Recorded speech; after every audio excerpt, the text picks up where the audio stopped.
నమస్తే అమ్మ, మీ పేరు? తులసి. తులసి గారు ఏం చేస్తుంటారమ్మా మీరు? ఎడ్జిటి జాబ్గా సెలెక్ట్ అయినామండి 2025. అమ్మ, మరి డిఎస్సి ద్వారా దాదాపుగా 16,000 ఉద్యోగాలు అయితే భర్తీ చేశారు. మరి ప్రభుత్వం ఈ డిఎస్సి నియామకాలని పూర్తి పారదర్శకంగా నిర్వహించిందని మీరు భావిస్తున్నారా?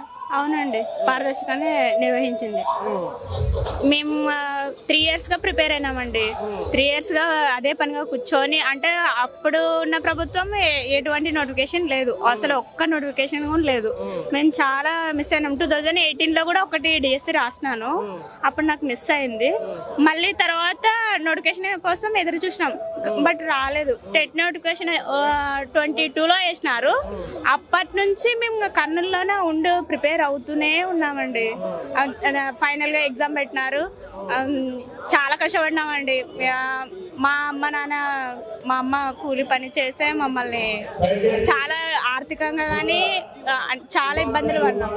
లాస్ట్ టైం ఫైనల్గా మంచి జాబ్ వచ్చింది, సెలెక్ట్ అయినాను. నాకు ఓపెన్ కేటగిరీలోనే వచ్చేస్తుంది జాబ్ వచ్చింది. మరి ఇప్పుడు ఈ ప్రతిపక్షం ఏదైతే ఉందో వాళ్ళు డిఎస్సి ఉద్యోగాలని అమ్ముకున్నారని చెప్పేసి మాట్లాడుతున్నారు. మరి మీరేమో చాలా కష్టపడి చదువుకుంటున్నారు. మరి వాళ్ళు చేస్తున్న ఆరోపణల పట్ల మీకు బాధ కలుగుతుంది ఏమన్నా? చాలా బాధేస్తుందండి. అసలు మేమైతే ఇంత కష్టపడి లాస్ట్ ఫైనల్గా మా ఫ్యామిలీలో నాకు ఒక్కదానికే జాబ్ వచ్చింది. మళ్ళీ ఇంత సంతోషంలో మళ్ళీ ఇలా మాట్లాడడం చాలా బాధేస్తుందండి మాకు. అంటే మీకు హారిజాంటల్ రిజర్వేషన్ అంటే ఏంటో తెలుసమ్మా? దాని ప్రకారం ఆ నిబంధనల ప్రకారమే ఉద్యోగాలు ఇచ్చారు అన్ని కోటాల్లో కలిపి? అవునండి, ఇచ్చినారండి. ఇప్పుడు ఈ దీనిలో మహిళలు కానీ మహిళల కోటా ఉంది, దివ్యాంగుల కోటా ఉంది, మాజీ సైనికులు ఎక్స్ ఆర్మీ వాళ్ళు ఎవరైతే ఉన్నారో వాళ్ళకు కూడా కోటా ఉంది. వాళ్ళందరికీ పూర్తిగా అంటే నిబద్ధత ప్రకారం నిబంధనల ప్రకారం ఉద్యోగాలు వచ్చినాయి. వాళ్ళకు కూడా అంటే లేడీ రిజర్వేషన్ కోటాలోనే ఉద్యోగాలు వచ్చినాయి లేడీస్కి, వాళ్ళందరికీ. అవును సార్, ఇంతకు ముందు ఉన్నదైతే లేడీస్కి కొంచెం బెనిఫిట్ ఎక్కువ ఉండేది. ఈ హారిజాంటల్ పెట్టిన వల్ల మాకే లాస్ అయినా జాబులు కూడా మా మహిళలకే ఎక్కువ వచ్చినాయి ఈ డిఎస్సి ద్వారా. అంటే ఎంత కష్టపడి ఉంటే వచ్చేస్తుంటుంది. 5 years ఒక్క నోటిఫికేషన్ కూడా లేదు. లాస్ట్ ఫైనల్గా 7 yearsగా ఒక డిఎస్సి అయింది. మేము మంచిగా సెలెక్ట్ అయినాం. ఒకవేళ కనుక ఈ డిఎస్సిలో అక్రమాలు కానీ జరుగుంటే, ఏదైనా కానీ ఎవరైనా కానీ డిఎస్సి మీద అక్రమాలు జరుగుంటే, ఇప్పుడు మీకే అన్యాయం జరిగింది అనుకోండి, మీరు కోర్టు ద్వారా పరిష్కరించుకోవడం మంచిదని భావిస్తారా, లేదా రాజకీయంగా ఆరోపణలు చేయడం మంచిదని భావిస్తారా? ఏదైనా కోర్టు ద్వారా పోతేనే శాంతియుతంగా జరుగుతుందండి. రాజకీయం పోతే ఇంకా ఒక్కొక్క ఆరోపణ చేస్తారు. అది చాలా ఇంకా లేనిపోని నిందలు కూడా వచ్చేస్తాయి, అన్ని లేనిపోని రిస్క్లు కూడా మొదలవుతాయండి. నేను కోర్టు ద్వారానే వెళ్ళాలని నా భవిష్యత్తులో డిఎస్సి నియామకాలు చేయాలంటే ప్రభుత్వం ఇంకేమైనా చర్యలు తీసుకోవాలని మీరు భావిస్తున్నారా? చర్యలంటే పకడ్బందీగా నిర్వహించాలి. ప్రతి ఒక్కరికి ఇప్పుడు ప్రతి ఒక్కరి లైఫ్ చాలా ఇంపార్టెంట్ కాబట్టి ఎవరు నష్టపోకూడదు. ఎవరు కష్టపడిన వాళ్ళకి ఖచ్చితంగా వాళ్ళకి ప్రతిఫలం దక్కాలని నేను కోరుకుంటున్నాను. ఇప్పుడు మరి డిఎస్సి ద్వారా ఉద్యోగాలు సాధించిన వాళ్ళకి కానీ, డిఎస్సి కోసం ప్రిపేర్ అవుతున్న ఉద్యోగ అభ్యర్థులు ఎవరైతే ఉన్నారో వాళ్ళకి కానీ మీరు ఏం చెప్పదలుచుకున్నారు? ఏం లేదండి, ఏదైనా ఇంతకు ముందు జాబ్ వచ్చేది లక్కీ అనే ఒక వర్డ్ ఏదో ఒక 10% 50% ఉండేది. కానీ ఇప్పుడు 95% ఖచ్చితంగా మన హార్డ్ వర్కే మన భర్తీస్తుంది. ఇప్పుడున్న కాంపిటీషన్లో లక్ అనేది ఏం పని చేస్తారు.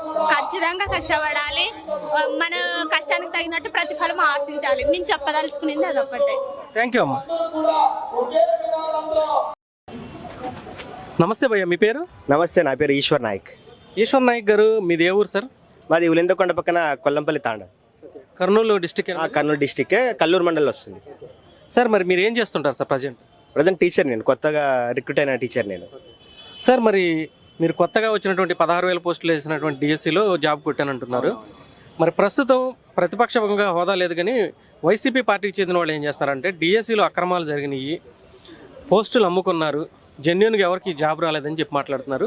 మీరు ఏ కేటగిరీలో జాబ్ వచ్చింది? మీకు జెన్యున్గా జాబ్ వచ్చిందా, లేదంటే మీరు డబ్బులు పెట్టి పోస్ట్ కొన్నారా? డబ్బులు పెట్టే స్తోమత లేకే గవర్నమెంట్ జాబ్కి మేము ఒక 10 సంవత్సరాల నుంచి అప్పులు చేసుకుంటూ అలా చదువుకుంటూ వచ్చాము. ఇంకా డబ్బులు ఉంటే మేము ఆ అప్పులు ఏదో 2-3 సంవత్సరాలకి తీసుకుని డైరెక్ట్ వేరే జాబ్ అయినా కొనుక్కునే వాళ్ళం. అట్లాంటి ఏం జరగలేదు. 7 సంవత్సరాల నుంచి కష్టపడి నేను కూర్చున్నాం. నాకు వచ్చింది 73 మార్కులు కేటగిరీలో వచ్చింది. మా కేటగిరీకి 65 సంథింగ్ నుంచి జాబ్ వచ్చింది. నాకు వచ్చింది 73. సో కేటగిరీలోనే వచ్చారు. ఇది కూడా ఎక్కడ ఫ్రాడ్ అయితే ఎక్కడ జరగలేదు మాకు అట్లా. సో మీకు ఏ కేటగిరీ కింద జాబ్ కొట్టారు భయ్య మీరు? ఇప్పుడు ప్రజెంట్ అంటే మీరు ఎస్జిటి కింద చేస్తున్నారా, లేదంటే హైయర్ దానికి?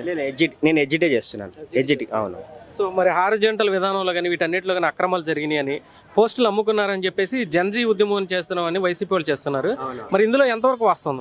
లేదు, అక్కడ ఫ్రాడ్ జరిగింది అనేది ఎక్కడ వాస్తవం లేదు. అది అన్ని పర్ఫెక్ట్ గానే జరిగిందని మేము నమ్ముతున్నాము.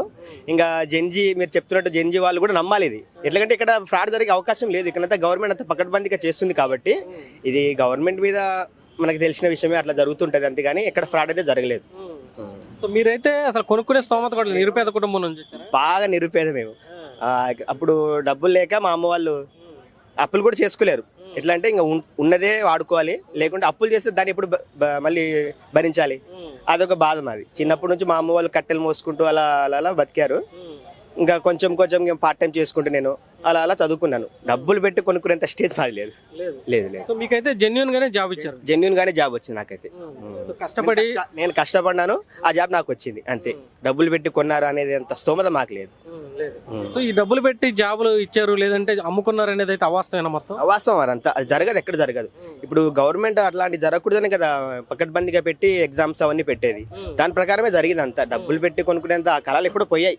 ఇప్పుడు ఇట్లాంటి డిఎస్సిలో కానీ గ్రూప్లో కానీ ఎక్కడ జరగవు అట్లాంటివి. డబ్బులు పెట్టి కొనుక్కునే ఎక్కడ జరగవు. ప్రభుత్వం ఇచ్చినటువంటి విధి విధానాలు ఏవైతే ఉన్నాయో వాటి ప్రకారమే అందరికీ ఉద్యోగాలు వచ్చాయి. వాటి ప్రకారమే అందరికి ప్రభుత్వం నిర్ణయించింది. ఇన్ని పోస్టులు వదలాలి, ఇంతమందికి జాబ్ ఇచ్చేయాలి. ఎవరు మెరిట్ వచ్చినారు వాళ్ళందరికీ జాబ్ ఇచ్చుకుంటూ పోయినారు అంతే. దీనిలో అయితే ఎక్కడ ఫ్రాడ్ జరగలేదు. ఎప్పుడైనా డబ్బులు ఇచ్చి కొనుక్కోలేదు ఎవరు. అంతే. థ్యాంక్ యూ భయ్యా.